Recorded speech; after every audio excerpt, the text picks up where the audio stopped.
The four tires bolted to a Cup car this Sunday at New Hampshire are not the same tire. The two on the left side are softer, and they are physically smaller than the two on the right. Goodyear builds them that way on purpose. And once you know why, the whole broadcast makes more sense. Every racing tire is two decisions stacked together. Construction is the mess stacked together. Compound is the chemistry, the skeleton.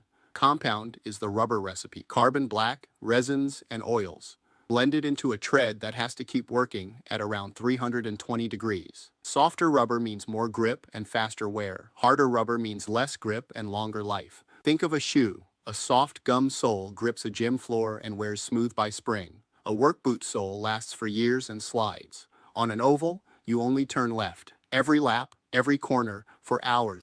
When a 3,200-pound car changes direction, its weight piles onto the outside of the turn. In a left-hand corner, the outside is the right side of the car. So the right front and the right rear spend the whole race carrying more weight, making more heat, and taking more abuse.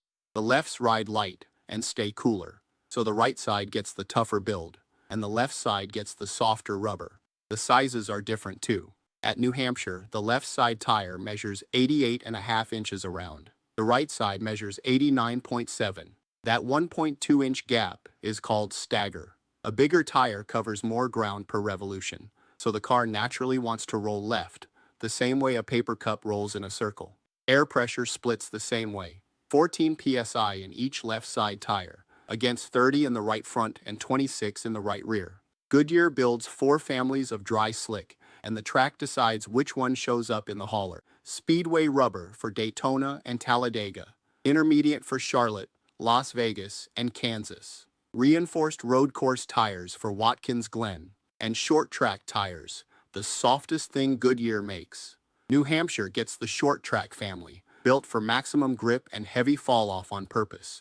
At the 2025 Bristol Night Race, some sets were used up in about 25 laps. Teams get 10 dry sets for the weekend, plus 4 wet weather sets, and every set they burn early is a set they do not have at the end. So when a spotter says the car is free late in a run, the right rear is usually the tire giving up first. And when a crew chief takes 2 tires instead of 4, he is almost always taking the 2 rights. Watch the sidewall lettering too. Yellow marks a standard prime tire. Red marks the softer option tire NASCAR introduced in 2024. A Cup car does not run 4 tires. It runs 2 pairs of very different tires, built for a corner that only ever goes one direction. Follow Happy Hour Racing for a new tech breakdown every Wednesday.